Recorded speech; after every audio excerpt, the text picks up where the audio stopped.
c'est un vrai problème, je trouve. Et il y a beaucoup de choses à dire là autour. Alors, je mettrai l'escalade à part, parce que l'escalade, ben, il y a un parcours très compressé, puis c'est une course qui a beaucoup de succès, mais qui redonne beaucoup à la communauté. Mais le paradoxe de tout ça, c'est que ces courses qui sont super courues, où il y a une course au dossard, ou en 48 heures, comme pour Paléo, ben finalement on n'a plus de dossard, etc. On s'arrache ces dossards et tout. Souvent, en plus, c'est des courses extrêmement chères, qui pratiquent à partir du moment où justement la demande est plus importante que l'offre, des prix prohibitifs qui n'ont aucune justification pour courir une course. Dans mon film, peut-être que tu l'as remarqué, je vais reprendre tout simplement les mots de Noël Tamini, le créateur du mouvement de la course libre et du mouvement Spiridon. Il disait, je mets toujours en avant l'exemple de la savonnette.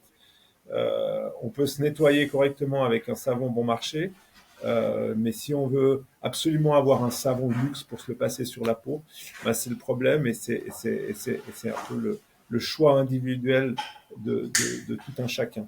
Le problème aujourd'hui, c'est que la course a basculé dans beaucoup de cas dans le business.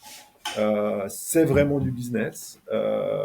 C'est un moyen de faire de l'argent, voire même de détourner de l'argent pour certains organisateurs.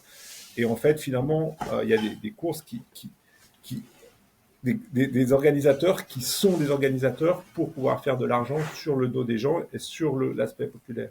Puis en même temps, de l'autre côté, il y a une demande, c'est-à-dire que les gens ont envie d'être ensemble, ils ont envie d'être de mettre dans leur bucket list le marathon de New York, l'UTMB, maintenant peut-être les 6, 7, maintenant bientôt 8 marathons qui étaient à l'origine des Big Five.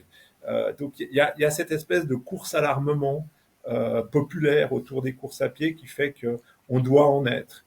Et c'est un petit peu triste parce que finalement, la seule chose qui triomphe là derrière tout ça, c'est l'esprit grégaire et l'esprit moutonnier, quoi.